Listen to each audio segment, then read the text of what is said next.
people. I'm sitting here at my parents in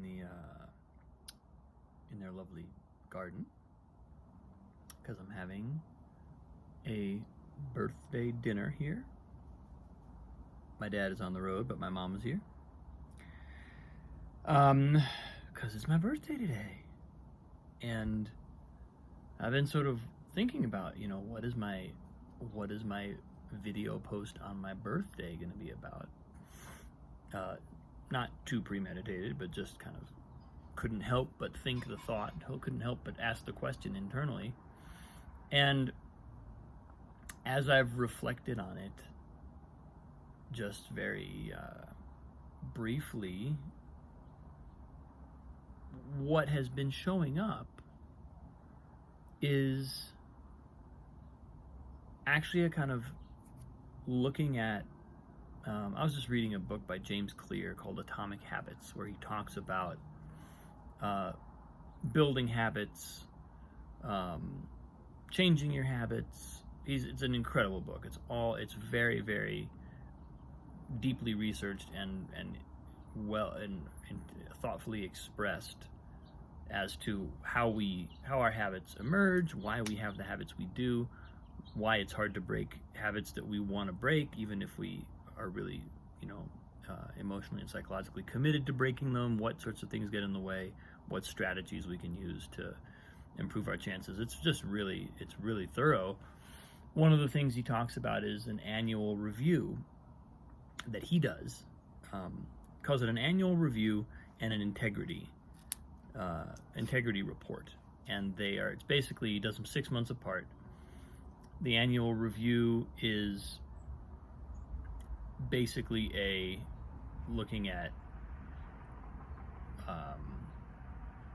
where am I, what went well this year, what didn't go so well, what have I learned. And the integrity report is, what are the core values that are guiding my life and work? How am I living in integrity now? How am I currently actually living in integrity with those values? And how can I improve in the future? How can I do better? And this has just kind of it's popped up in my awareness in the last couple of days, and I thought, my birthday feels like an opportunity to take a look at that. And to just look at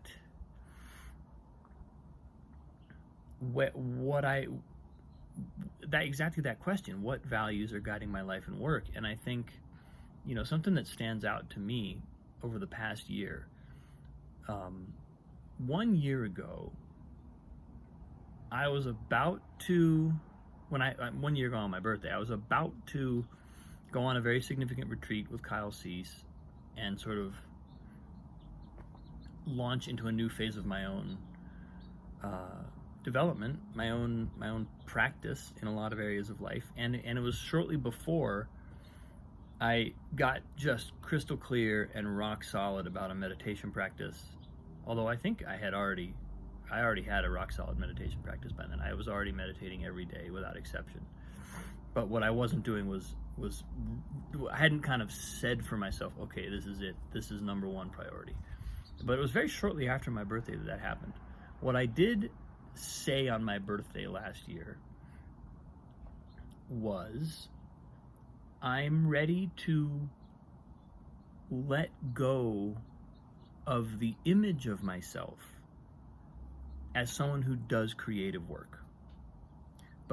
Not because I decided that I had missed my calling as an accountant, but because I felt like I have had an impression of what it means to be a creative person and do creative work that was kind of limiting me. It was keeping me stuck in the projects and the things that wanted to come through me. We're getting caught in a filter of, well, does this correspond to the criterion of what creative work really is? And is it significant creative work?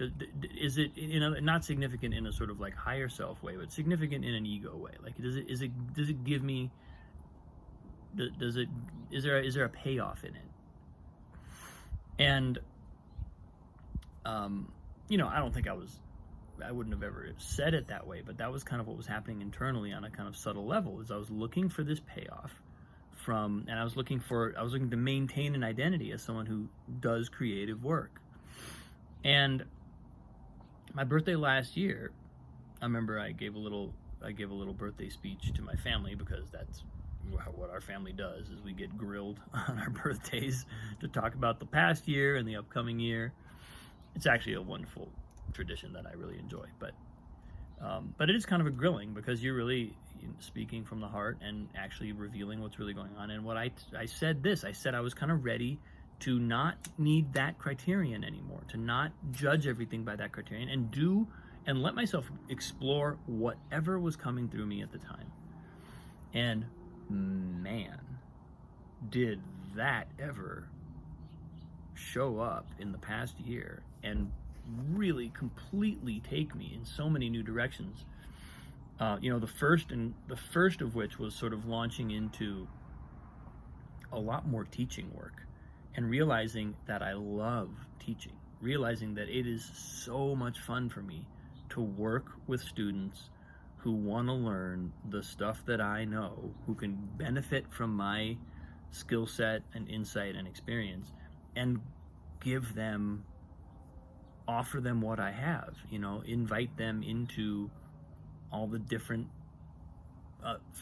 to me, fascinating ways that I've explored the various disciplines that I've explored, whether it's music or whether it's, more of like a writing, creative type work, or even physical development like Qigong and athletics and whatnot. I love teaching. That's something that really was able to show up in the last year, and that it's now a big part of my life, a much bigger part of my life than it was a year ago. And I'm so happy with that. That was one of the things that, like, doing creative work was filtering out of my agenda, because it was like, well, teaching's not really doing creative work, it's teaching. And what a silly thing.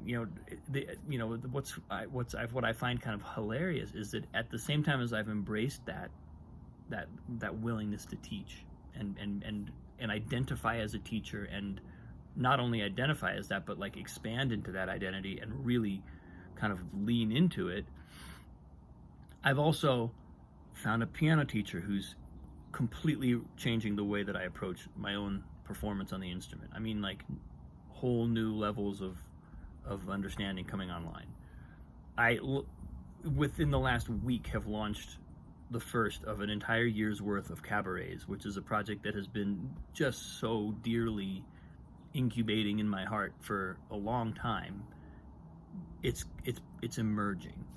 I still have a very cool professional project that's still ongoing and that continues to evolve and is part of my life. It's coming back online a little more now that COVID is, relenting somewhat. I'm launching a business, doing creative coaching. There's so many. If my statement was, I'm no longer going to filter things due to whether or not they correspond to my kind of ego's version of what creative work looks like. If letting that go is what I said I was going to do, then what I received from that was just an explosion of creative work, just a complete mind-bending acceleration of that energy within me, because it was allowed to do what it was designed to do. My energy was allowed to go where it wanted to go and explore what it wanted to explore and be what it wanted to be. It didn't need to correspond to a specific kind of judged identity. And that has been that's been one of my massive takeaways as I roll into my next birthday. I've just thought, wow, what a good move that was to reframe how I was approaching things and let that go. Because now, like literally yesterday, if you saw my post yesterday, I'm getting these insights about what it is I'm doing, creative spirituality, which I don't know if that's what I'm going to call it, but but this idea that the creative process is actually a spiritual path. It's actually a spiritual practice. It can be approached like a spiritual practice, because it is one. You know, I was realizing in the aftermath of yesterday's post, it's not that these things are not being fused. It's an identification and making conscious the fact that they are one. As we go through the creative process, we will go through the archetypal hero's journey again and again and again and again and again and again. We will have that experience over and over. And various other phases of consciousness unfolding. There are so many, you know, it reminds me of Jung's active imagination, where he literally sat in a dark room. He would just go into this room for hours and imagine scenarios, and then write everything down. And out of that sprung first the Black Books, and then the Red Book. And the Red Book was basically the foundation for all of his other work, because it was his experience of a kind of archetypal journey, which lines up with a whole slew of wisdom traditions and a whole, just, you know, all kinds of subsequent research into how spirit develops, how the mind develops, how cognition develops, and how consciousness develops. So, and he just went into a room and imagined stuff, and had this journey, went through the archetypal experience. It was entirely creative spirituality. It's creativity, the creative path, the creative process, approached as a consciousness practice, and with an awareness that that's what he was doing. That's kind of the key. That's the big ticket, is like, do we know that's what we're doing? Because then we're doing it consciously. Then we're on the lookout. We're not just doing the creative process in order to create a creative product, which is kind of more how I was thinking of it last year. This is coming to me right now. It's really interesting, because at the time when I said I'm ready to let go of creative work, of that identity, what I was really saying was, I want the shackles off of what I do. I don't want to be tied to a clearly limited and kind of unliberated version of what this has to look like. And now that energy is flowing through me, and I'm finding principles of how this works just popping into my mind. I'm finding the awareness of what's happening popping into my mind, by giving up the thing I thought I needed to be. So that's where I am on my birthday. It's definitely an interesting kind of full circle from last year, or not full circle, but I would say a spiral. You know, I'm kind of looking at the same thing again, but I've gone on an entire revolution. You know, I've talked about, like, it's never quite a circle, it's a spiral.